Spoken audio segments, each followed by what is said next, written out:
Hey, how is it going? I am Anthopants. I'm going to be talking about this book right here, Speedrun Science, A Long Guide to Short Playthroughs by Eric Koziel. I think, I'm probably saying that wrong. I say everyone's name wrong. That's okay. Eric Koziel. But yeah, like I said, I am Anthopants. Just to give you a little background on myself, because I am going to be doing a review on a speedrun book. I hold a world record in the game that I play. I don't really want to make this about me too much, but I play Streets of Rage 2. I hold world record in it. I've been to 2 Games Done Quicks events playing that game. I've been speedrunning my game for over 3 years. I've been a top player because the culture of Streets of Rage 2 is a little bit different. It didn't start out as a speedrun culture, so I've been kind of a top player for over 4 years, and I've been playing the game since it came out in 1992, and really playing at a very high level for over a decade in that game, and I kind of fell into speedrunning a little bit afterwards, a little bit later on in my Streets of Rage 2 playing. But anyway, let's talk about this book. I wanted to get this book. I heard about it during the Summer Games Done Quick. There was a 2019 panel by V Input Output, and he talked about the philosophy of speedrunning. And during this, he actually mentions this book. And I decided that sounded really interesting to me, so I wanted to check it out. And now I'm going to tell you whether I think it's worth it for you. Because you're probably watching this because you're interested in speedrunning. Is it going to be worth it to you to get this book and go through it? So, given my background, where I've been running my game for over 3 years, I hold a world record in my game. I play it at the top difficulty. It's a very difficult game to play. I read through this book and I got a ton from it. And I mean a ton from it. It's actually would be hard for me to imagine a person who, all the way from somebody who holds a world record in their speedrun, just any world record holder, from that extreme to just somebody who casually likes to watch speedrunning and they enjoy it as a hobby and as a spectator. I think both those people and everyone in between will get a massive amount of value from this book. I almost can't praise it enough. It's so incredibly detailed in such a good way. It doesn't make things complicated at all. It really explains things. One of the biggest things I got from it was, other than just the "wow, I never thought of that before" moments that I had in this, the things that I did already know, it solidified for me. So I'll give you an example of that. For instance, there's a section where it talks about buffering inputs and buffering moves, which is something that's very common in the game that I play. It's very common in a lot of games. So in certain, fighting games or beat 'em ups, if you're hitting attack, you're locked in that animation. And then if you're holding the opposite direction, because you're locked in an animation, you'll be attacking right. And if you're holding left, then once you are able, because you're buffering that left, you'll switch to the left. There's kind of an example of buffering. And it's something I use all the time. It's something I thought of a lot. But just hearing it in the book from a different perspective actually made me think about it, to the point where it sparked ideas in me that made me want to investigate and see if I could use certain tricks, certain tactics in a different way than I haven't thought of before. So it's at least getting the wheels turning inside of my head to make me think a little bit differently, even about the game that I've been playing for a very long time. Another aspect of the book that I really enjoyed was, in a lot of instances, it put a mirror in front of me, and it made me look at myself. And one of the things that it asks is, there's always this common question of, how do I start speedrunning? What game do I speedrun? What do I do? In this book, there's a lot of different examples of why people speedrun, what motivates a person to go and speedrun. And it's something I've always known, but I don't know if I've ever fully put a definition to it, if I've ever solidified, like, why do I speedrun? And the reason why is because it feeds my ego. That's the honest truth. That's probably my number one reason why. It's because I like being able to say that I'm good at the game I play. More than anything else, I want to be good at the game. Like I just have a strong desire to be good. I don't necessarily care to be the best. It doesn't bother me when people beat my times. I think it's awesome. I like that, but I really want to be the best I can be.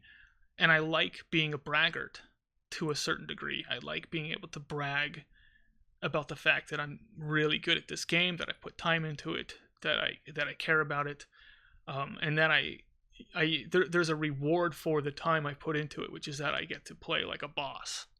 So I'm an arrogant person, and my ego is an aspect of why and what motivates me to speedrun. So when people are asking that question, it's kind of changed the way I've seen it, because there's a part of me that assumes, well, everyone just wants to speedrun because they're an egomaniac like I am. And I know it sounds strange, and it's not as bad as I'm making it sound, how bad my ego is, but it is an aspect of it. And it is something that I should recognize, because it's going to make me a better speedrunner if I recognize it. And I use it to my advantage, that, if I'm not so good at a trick, and I know it, and other people are like, oh, you kind of messed that one up, my ego is going to motivate me to get good at that trick and to do a better job. And if I know that about myself, I can use it. I can hack that and use that ego as motivation to propel me in a positive direction, which is to get better at that trick that I'm supposed to be better at. And I'm not going to go into all the different reasons why other people want to get into speedrunning, but I think it's something where if someone does ask me, what do I do to get into speedrunning, my first question is going to be why do you want to get into speedrunning? As opposed to what I would have said before, which was well, what type of games do you like? And what, because really the thing might be, you shouldn't get into speedrunning. You should just enjoy it as a spectator, because that's what you want out of it. You don't want to actually put in the grind.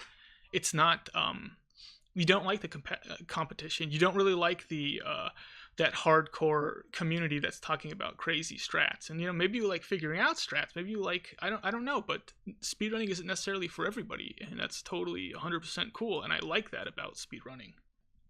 How do I analyze myself to make myself more aware of what I'm doing, why I'm doing it, so I can stay more motivated, or I can become better at the thing that I'm really passionate about?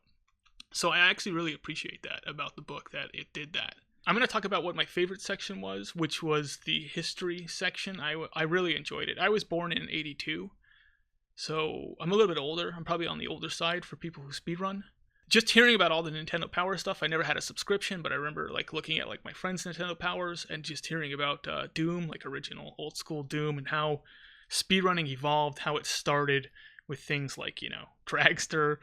I honestly don't think there was a single section or page in this book that I did not like. I really just kind of enjoyed the entire thing. So, here's your table of contents, for instance. You've got your table of contents here, and yeah, and it's just going to show, it kind of gets lined up very easily. It's very easy to look back through as well and to find something that you've already found. There's a glossary in the back with definitions like random number generator and buffering, glitch, all that stuff. So you can look that stuff up and then re-find the pages that have it on there, and you can go to the table of contents and re-find. It's very easy to go through and re-find or reread through a section. The only section I would say I was disappointed because I wanted it to be longer. I wanted really the whole book to be longer, not because it wasn't long enough, but because I just every section left me wanting more. Or I'd finished the section and I was that was really good. It had pretty much everything it should have had in there, but for some reason I just I want more of it. The section on cheating, and it's really because I've just been thinking about cheating a lot. That sounded really incriminating the way I put that. I haven't been thinking about committing the act of cheating, but I've been thinking about people who do commit the act of cheating. That's a good way of putting it, so I don't sound like a crazy person. This book actually has a little section on it, on cheating, and it does a decent job covering it. Because I've been kind of mulling it over in my head for a while, I just wanted more. That's probably my only complaint. I'll show you this too, because it's not a true Anthopants video unless I'm just complaining about something that doesn't make any sense. But I'm going to show you this. My book, it came like this. It's got a little, like it came with a little crease right here. And the page looks like, I'll show you the other page too. It looks like it went through the printer and got like stuck. It kind of has that look to it. Like it kind of got stuck in the printer. I don't know if you can even see it. It's so, like, you can kind of see the little crease here though. Kinda. Nah. Anyway. But yeah, it looks like it went through the printer, got stuck, and then somebody just like yanked it out of the printer. Like you can see some of the like lettering is a little smeared here. Not a big deal. But, you know, I wanted to give the full experience. That's part of it. That's part of it. Me being ridiculous about one of the pages coming in a little crinkly. There's quite a few typos, actually.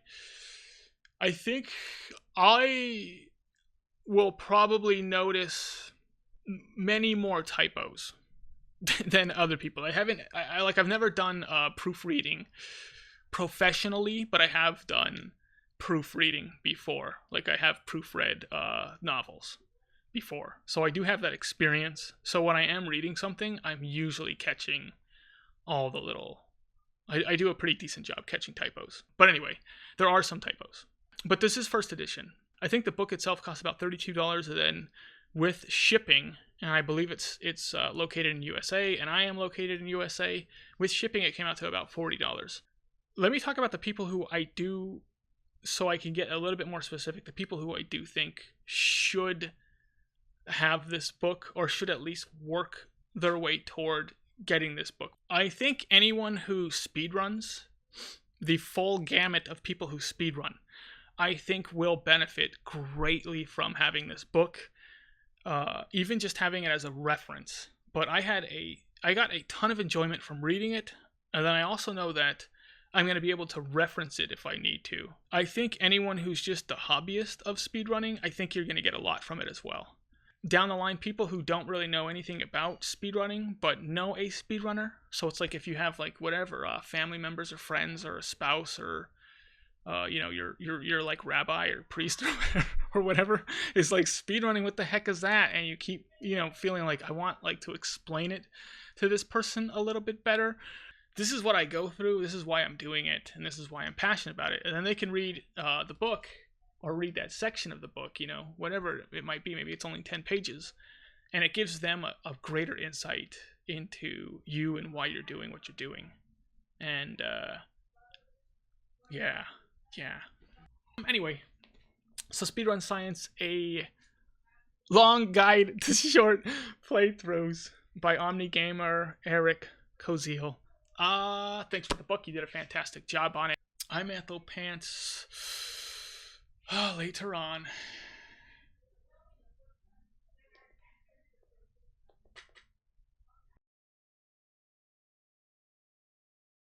Oh, hit the guy!